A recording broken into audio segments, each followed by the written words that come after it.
স্ত্রীর মৃত্যুর ঘটনায় মামলা, চাপের মুখে নীরবতা ভাঙলেন অভিনেতা জাহের আলভী। ভিডিও বার্তায় জানালেন নিজের অবস্থান আর কেন এখনো দেশে ফিরছেন না। স্ত্রী আফরা ইফনাত খান ইকরার আত্মহত্যার ঘটনার পর দায়ের হওয়া মামলার প্রেক্ষাপটে প্রথমবার প্রকাশ্যে বক্তব্য দিলেন ছোট পর্দার অভিনেতা জাহের আলভী। সোমবার সামাজিক যোগাযোগ মাধ্যম ফেসবুকে প্রকাশিত এক ভিডিও বার্তায় নিজের অবস্থান তুলে ধরেন তিনি। ভিডিওতে আলভী জানান, ব্যক্তিগত জীবনের এই ট্র্যাজেডি নিয়ে জনসম্মুখে বিস্তারিত আলোচনায় যেতে চাননি তিনি। তার ভাষায়, যিনি আর পৃথিবীতে নেই তাকে নিয়ে ব্যাখ্যা আর বিতর্ক টেনে নেওয়ার প্রয়োজন আছে বলে মনে করেন না। পারিবারিক বিষয়ে সবসময় ঘরের ভেতরেই রাখতে চেয়েছেন বলেও উল্লেখ করেন তিনি। ইকরার মৃত্যু তাকে মানসিকভাবে ভেঙে দিয়েছে বলেও জানান অভিনেতা। তার দাবি, এই ঘটনার ধাক্কায় তিনি স্বাভাবিকভাবে কথা বলার মতো অবস্থায় নেই। অনেকেই পুরো ঘটনার একটি দিক শুনেই বিচার করছেন, এমন অভিযোগও তোলেন তিনি। তার মতে, গল্পের এক পৃষ্ঠা পড়ে পুরো গল্প বোঝা যায় না।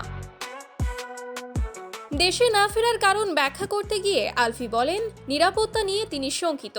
সামাজিক যোগাযোগ মাধ্যম ও ফোনে একাধিক হুমকি পেয়েছেন বলে দাবি করেন। তার আশঙ্কা, দেশে ফিরলেই তাকে ঘিরে উত্তেজনা তৈরি হতে পারে এবং শারীরিক আক্রমণের ঝুঁকি রয়েছে। তিনি আরও বলেন, আইনগত প্রক্রিয়া মোকাবেলায় তার আপত্তি নেই, তবে জনতার হাতে অপ্রীতিকর পরিস্থিতির শিকার হলে তার সন্তানের ভবিষ্যৎ অনিশ্চিত হয়ে পড়বে। এই দুশ্চিন্তাই এখন তাকে বেশি ভাবাচ্ছে। ব্যক্তিগত শোক, আইনি প্রক্রিয়া আর জনমতের চাপ, সব মিলিয়ে কঠিন সময় পার করছেন অভিনেতা। ঘটনার আইনি ও সামাজিক দিক কোন দিকে এগোয় সেটি এখন দেখার বিষয়। আলোচনার কেন্দ্রে এক পরিবার আর সামনে দীর্ঘ এক পথ।